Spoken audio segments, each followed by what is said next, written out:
I'm Anna. I'm Ben. We're AutoSave. Welcome to our channel. Today we're watching Vinland Saga Season 2, Episode 12. I'm nervous. Me There are too. so many things happening that could go in a great direction, like Leif and Thorfinn and Einar. Oh, you know, that would be great. But yes. there are also a lot of things that could happen that would be disruptive. Yes. To the well-being of characters that we love. And I am just... One of them being Olmar. What a great character. What a great character. We have this timing that's being created here. We know that Leif is planning on following Kettle home so that he can see if this Thorfinn is the right Thorfinn. But with the requisition of land happening, what would that mean for Thorfinn as well? I'm in a little bit of a tense situation, not really wanting to click that play button because I'm a little nervous. I'm going to love it. I'm going to love it. I'm going to love it. It's going to be a great episode. Nothing bad's going to happen. Okay. You ready? Love it. Do it. Sweet. Everyone looks so happy.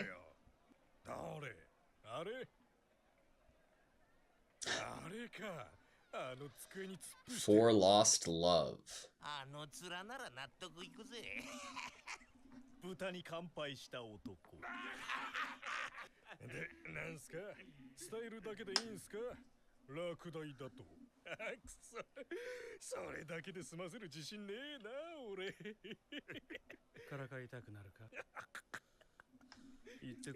God. Look at how dark the shade under his cloak is. So they're using other people to go tell him he was denied. Maybe eliciting a response, right? The plan is set. Oh my god! That's imagery.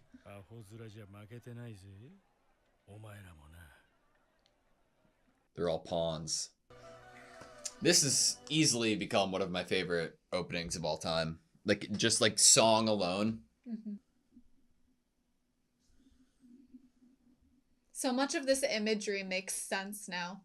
This is the kind of intro I love in terms of like handling spoilers. Right. Like, so much of it is like so...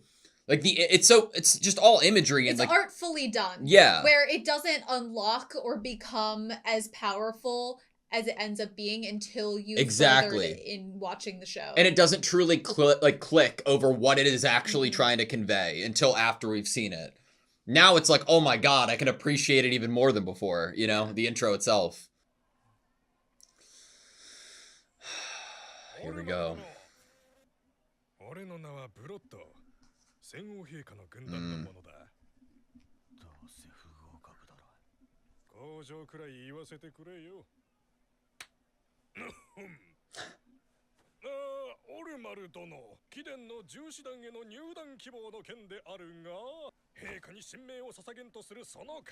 He's having so much fun with this. In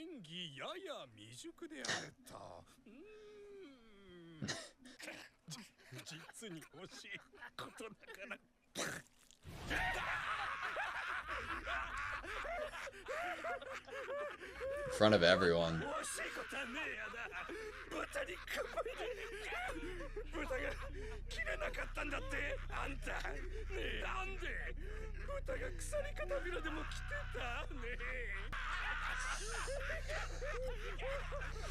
Do you think Broad's gonna die? And if he kills an actual member of the King's Guard, right? The score.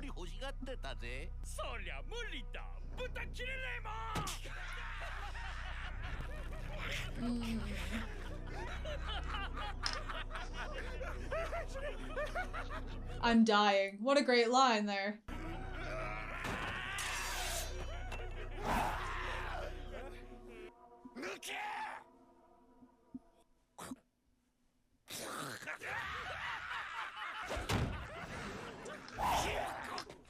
Oh.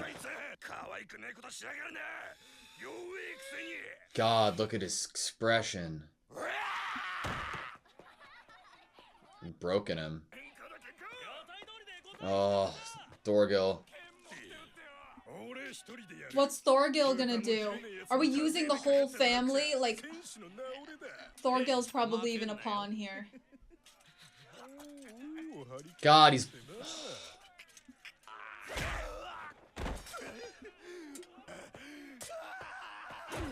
just all rage.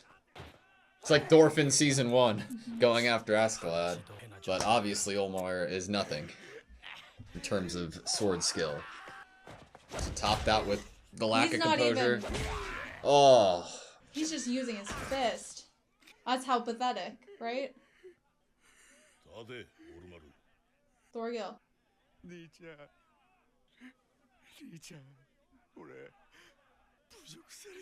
You humiliated yourself.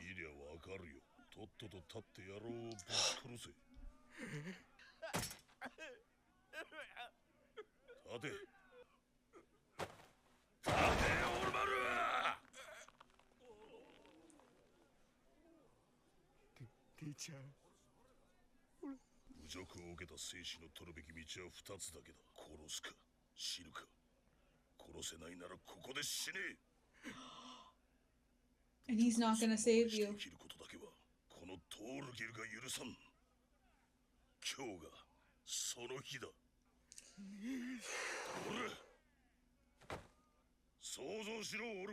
Imagine it.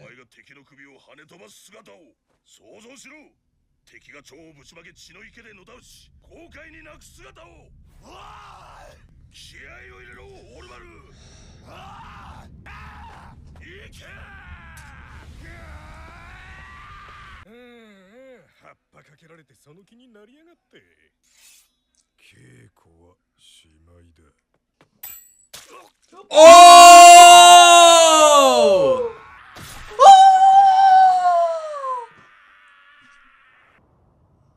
They wanted Olmar to kill him. They wanted Olmar to kill him. But Thorgil must have noticed something. He swallowed that.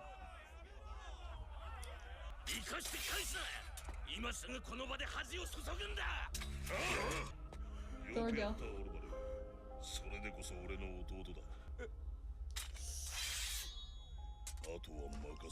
Holy shit.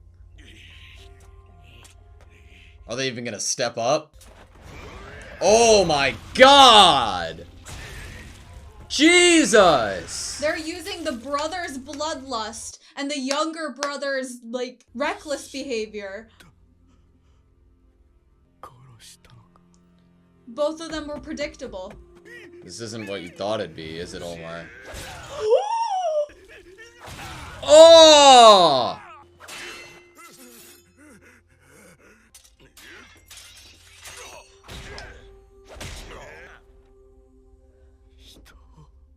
Wow.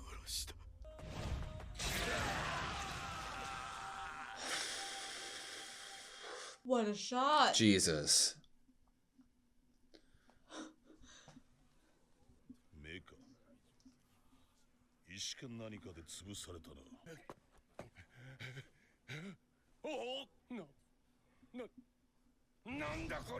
Jesus.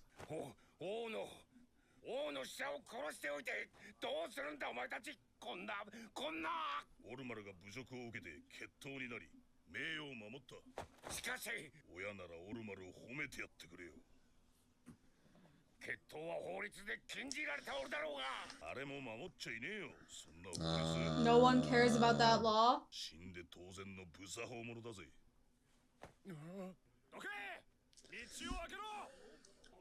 No one cares about that law.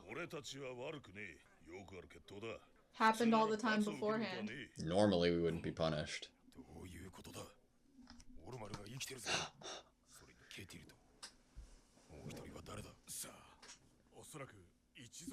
They don't know who Thorgil is? Member of the King's Guard.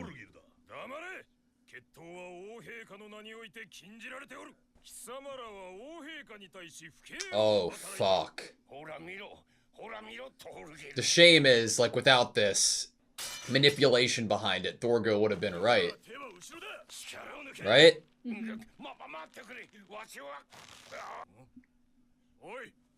Uh-oh.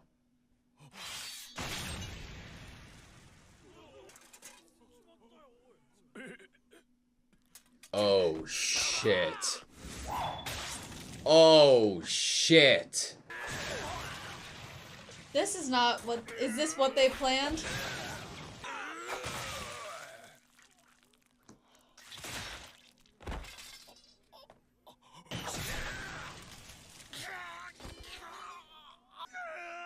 Wolf's gonna have to be the one that steps in, I feel like. Or does it have to be Canute?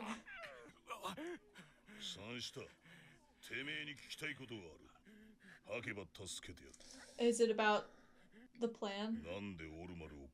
Oh!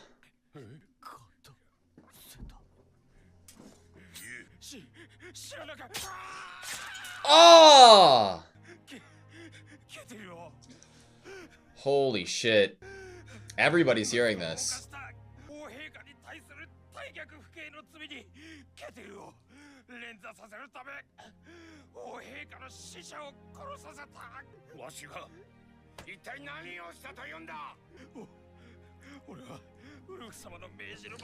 They wouldn't know the actual motive, right?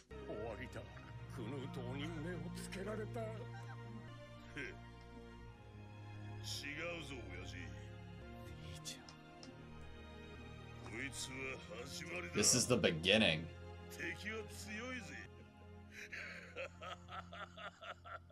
Our enemy, like the family unit. Like, I was debating how Thorgil's ties to his family, what it would be to him. Yeah, holy shit. I feel like we've seen exactly what it means to him now. But also the disrespect. Kettle's family escaped.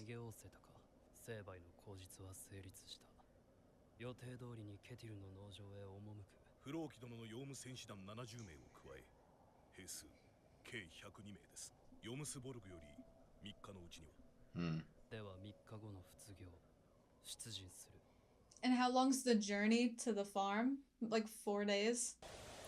Wow. I love the sound design in this episode specifically. It's so good. Oh. Jesus. Warui's evil, right? Jesus. Pile up bodies, climbing on them, Thorfinn's nightmares. Similar imagery.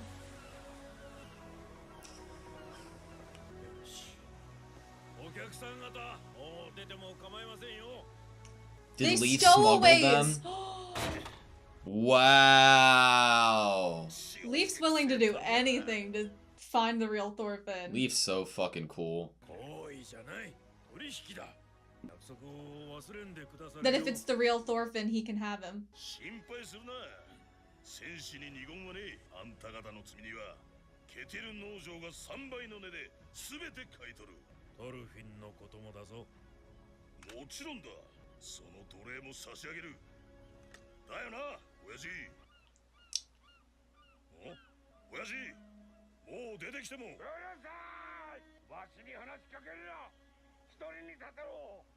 I thought for a second he didn't get on the boat.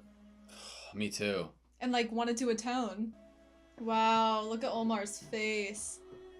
He also doesn't want to talk. He already felt like shit, but then to be He might be more like his dad than he realizes. What a great shot. Oh my god. I hope that there is 22 minutes left of this episode.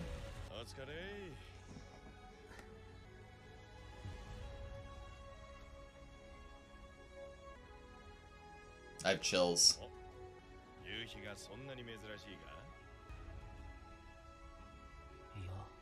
No. Whew. I have chills now too. Mock me if you wish. Curse me if you must.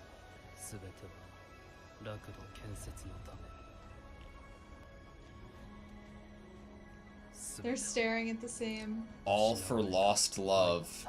Name of the episode, for lost love. I don't want it to be over though. Okay, that was Vinland Saga Season 2, Episode 12. When you have Thorfinn looking out at the sunset, right? Mm-hmm. and acknowledging that that's not what he was doing. Does it, like, come off to you as, like, as a sense of, like, knowing something's coming, or, like, feeling a change, or, like, how do you interpret it? Well, I feel like all of his life he's been in fight or flight mode, and then he was so numb, and now he's, like, starting to open back up and live again, that I feel like he probably has a heightened sense of, like, premonition. Mm-hmm. And he probably has a sense, like, that something's off. Almost like when someone says your name and you're not there and then you sneeze. Yeah. It's like that kind of feeling. Obviously, I had funny thoughts in my head during that moment because Canute said for lost love and was looking at the same sunset. It was like that idea of two lovers looking at the same moon, but they're not together, which is obviously just like a funny thought of the fact that they were both looking at the sunset and Canute says the word love. Yeah. So just had to say that because it was funny when I thought of it then. Not actually funny, but... I'm wondering what's going... Like, I if you took Thorfinn out, everything I know about Thorfinn and Einar out of the story, I would be like, alright, 102 men are about to pull up to Ketil's farm. Right, yeah, 70 with Floki. They're going to pull up with 102 of them. Ketil and more... Thorgil is going to fucking arrange that everybody there is ready for war and battle. Snake. Fox, Badger, and Snake. They're going to go up against Wolf and whoever else comes with Floki. With animal names. But, yes. But that's, like, without acknowledging Thorfinn and Einar. And like, Leif coming. Yeah. Like, with them in the mix, it makes it so unpredictable. Like, what's going to be the vibe... The second, you know what? Okay, so let's play it out, right? They get there. Leif is like, all right, here's Thorfinn. Thank you. We're going, right? Thorfinn wants to bring Einar with him, potentially. Einar brings up the idea that 102 men are coming to the farm, who's close to Einar's heart, you know? And... What's her name? Arned, I think. Arnade. I think it's pronounced Nade. Arnade is going to be at the farm with Ketil. Do you think Einar would want to stay to try to protect Arnade, and then that would maybe choose or dictate Thorfinn's decision? I know he doesn't want to fight, but like... So... There is a deal here with Leif and Thorgil that has to do with buying the merchandise, but also the slave. You may have the slave. Yeah. When Thorgil finds out that these 102 men are coming, he is not going to let a seasoned warrior not join the He doesn't ranks. know Thorfinn is. Exactly. But he right now he doesn't know. I wrote down really quickly, Thorgil wasn't there with Ketil and Olmar when they were meeting Bug Eyes and Leif, and they were told, oh, did he have a bunch of scars? Was he a former warrior? Once Thorgil finds out about Thorfinn's talent and all of the fact that he's actually, out of all of these men, he's been in war that they have on this farm. He's not just a slave at this point to Thorgil. Once Thorgil finds out. So I feel like Thorfinn might get wrapped into it. The deal will be off with Leif because you can have the slave, like duh, like no help to me, no worries. But if he finds out he's a seasoned warrior, I feel like that deal's off the table. I agree that is very plausible. Do you think that that's more likely than the potential of Thorfinn staying to help or protect Einar or getting wrapped up in it? My issue with that, my issue with that is the conveying of information that Thorfinn's that good, and that that being conveyed to Thorgil would be my gripe with it. Right, but like, what would be the pros, to either of those choices? Is it a pro? Is that narratively would it be used to have Thorfinn make a choice of what he would justify killing for? I don't want Thorfinn to fight again. Or would they go the route of him being forced to do something he doesn't want to do? And what would that mean narratively? I think that either are an option at this point because I can't see him just leaving the conflict and not having anything to do with it and just getting on the boat with Leaf because we've spent the whole season now here at this farm and there's other people on this farm. There's other slaves. There's innocent lives. There's people that don't deserve to just be slaughtered for whatever Canute's goal is to requisition this land. Yeah. And obviously Thorgil is going to have everyone he can fight once he learns about how many men are approaching the farm. I mean, he has pride, but I don't know if he has, I'm gonna fight 102 men myself pride. Yeah. He's not Thorkel, who would be like, 102 men, come at me. Do you think that the country around them would do anything in terms of, like, changing how they view King Canute based off of, like, the public there being able to hear that they were just trying to set this up for Kettle, and the idea that duels have been allowed even though the law was in place, and it being like, you know... Interesting, because we did see in season 1 how a town responded to rumors. Mm-hmm. We used it to our advantage when King Swen was still alive. Mm-hmm. The issue is this was such a small population of people. They might not have heard all of the intricacies. They might not have seen enough of the evidence themselves. When Thorkel leans over the guy and he's like, what did you do? How quiet actually was that conversation? Could the outskirts people surrounding them really actually hear it? And also, would a little rumor starting from that point mean anything or do anything if people aren't actively trying to stoke the flame of the rumor spreading?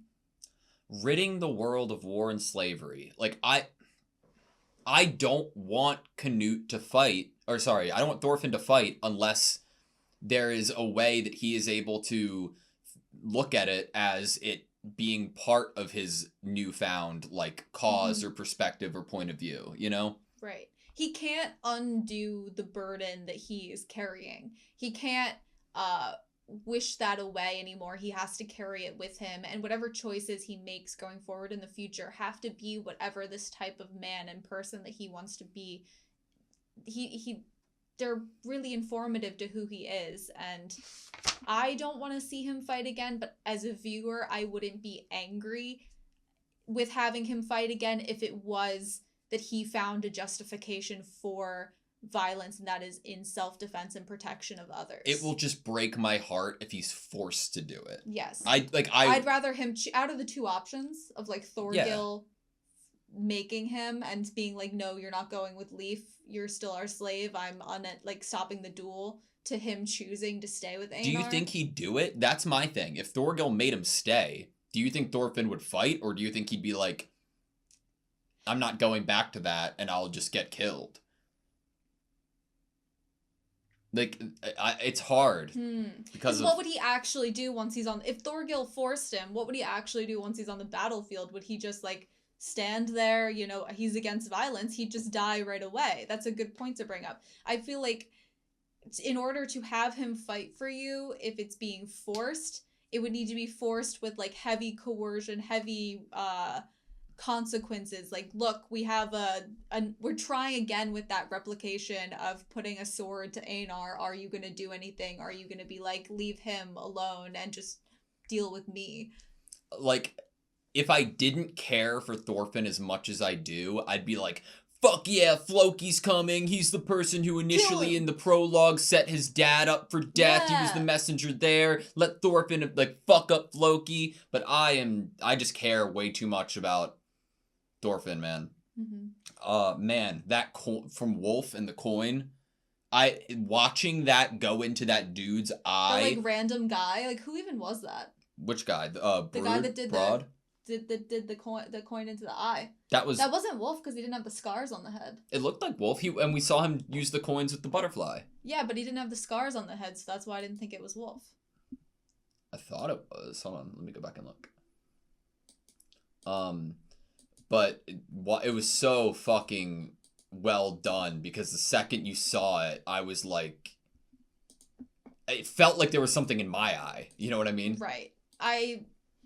I didn't love it just for gore and and fighting and blood. But it was pretty cool that he has such great aim like that to not only the butterfly but the eyeball. So, I believe we see him walking away, right? Maybe. When were you referencing seeing him? We see him, the guy that does the coin in the eyeball, in the crowd doing the coin in the eyeball right before it happens, and then earlier when he's trying to get these men to go talk to Omar. And I don't remember seeing scars on his head. Gotcha. I see. Yes, you are correct. That is not Wolf. But it was the character from the beginning of the episode who we saw handle the butterfly. Yes. Oh, what was his name? Did he have a name? Maybe?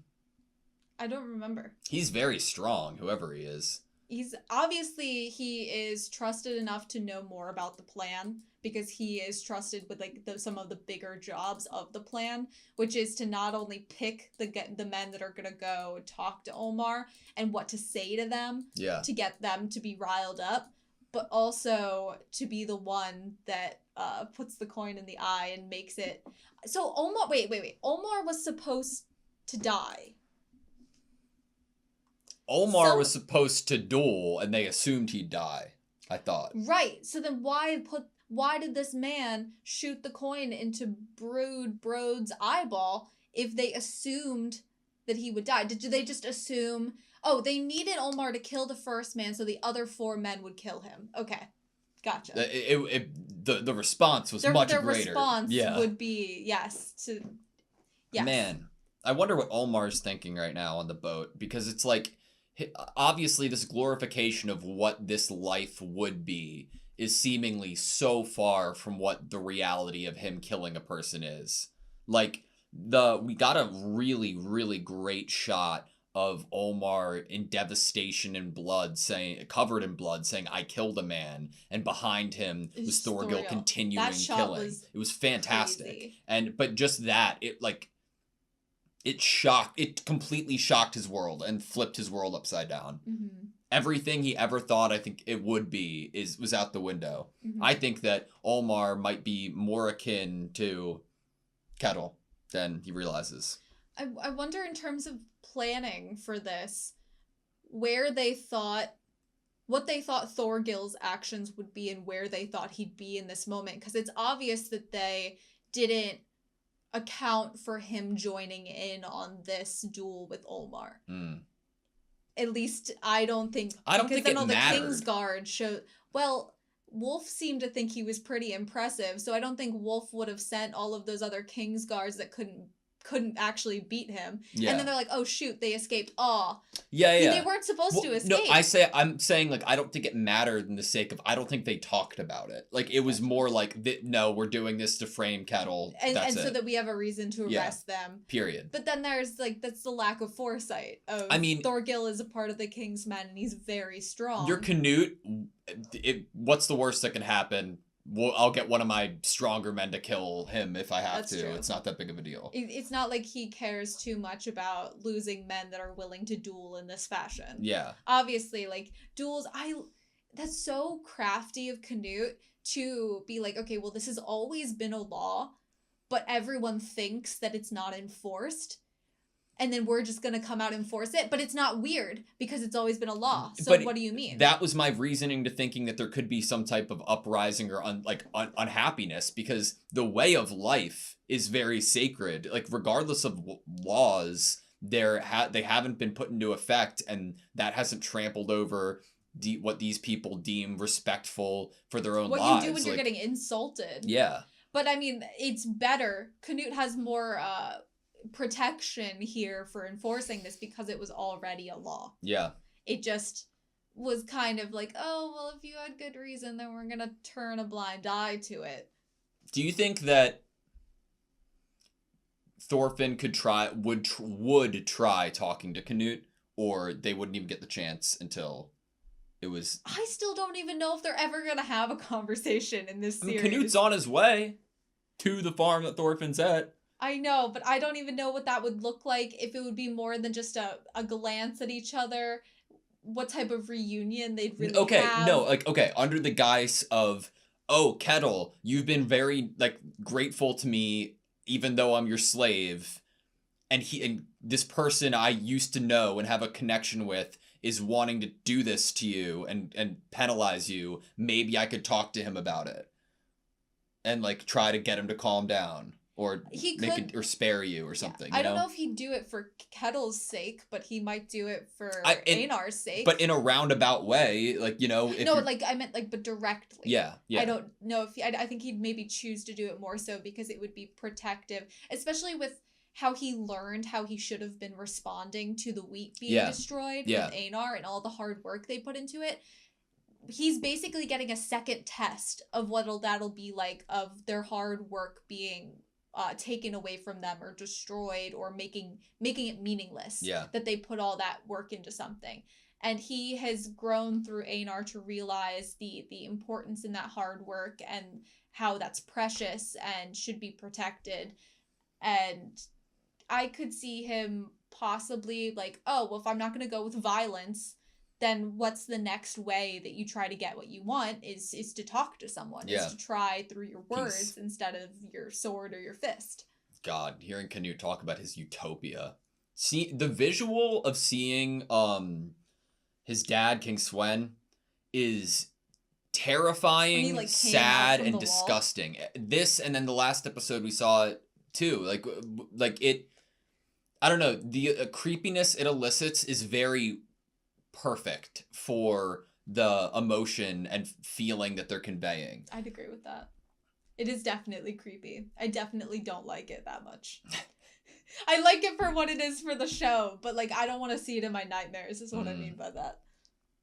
As long as you don't become King Swen, you won't have any. If I don't wear a crown and with that get cursed, have the curse of, like, what it's like to be a king, which I will never know such authority and power ever in my entire life, so I think I'm safe.